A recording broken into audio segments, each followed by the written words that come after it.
Amazing America 250, New England Pride, sponsored by Washington Trust, the original chimney sweep, New Car Toyota, and New Car Hyundai of North Kingstown. Well, sitting along the Fall River waterfront, we all see it, Battleship Cove, home to a collection of historic naval vessels that tell the story of American service during several wars. And now it's under new lighting from the bridge. NBC 10's Abby Buttacavoli takes us aboard this important piece of southern New England history.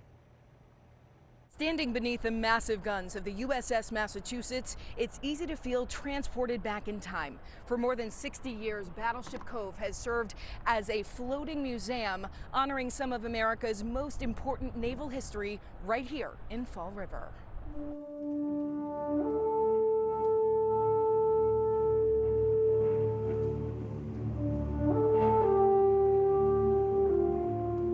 You come here to visit, and you're actually standing on history. A history that began in the early 1960s. Battleship Massachusetts is a World War II battleship that served mostly in the Pacific during the war, was decommissioned at the end of the war, and then eventually came back to the East Coast to serve in the reserve fleet. She sat for about 17 years. In 1962, the Navy decided they no longer saw the ship suitable for service and decided to scrap her. But former crew members, veterans, and community leaders rallied to save it, and their efforts paid off. And eventually, on June 12, 1965, the ship arrived here in Fall River. Thousands lined the shoreline to welcome her home. She was later designated Massachusetts' official World War II memorial. Known to her crew as Big Mammy, the USS Massachusetts built an extraordinary combat record during World War II. She fired some of the world's first and last American 16-inch shells and served in major battles across both the Atlantic and Pacific. While walking the ship, we found Roger Riando, a veteran himself. 1958 to 1962 in the Navy. Here to celebrate a special milestone. Tomorrow's my 86th birthday, so my daughter gave us a tour of this as a present. He's so enriched and just is so proud that he serves. He wears his veterans hats with honor, and he's so proud of it. And although Roger says he never served on a ship during his tour, he's glad to honor his fellow sailors who did. It means a lot.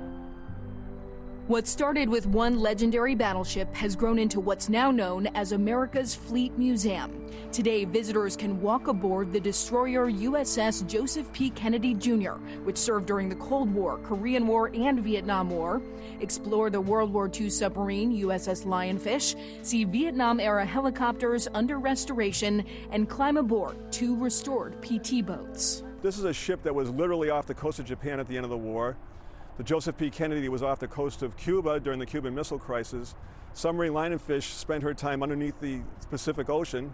It's one of those things, if you can imagine yourself back then, and now you're really here standing on that same piece of steel that did all those things. Battleship Cove is now home to one of the world's largest collections of historic naval vessels. But the mission here goes beyond preserving ships. To recognize the sacrifices that were made by people that served on these ships, sharing their stories with future generations, helping to celebrate a region shaped by shipbuilding, naval service, and generations of families who answered the call to serve.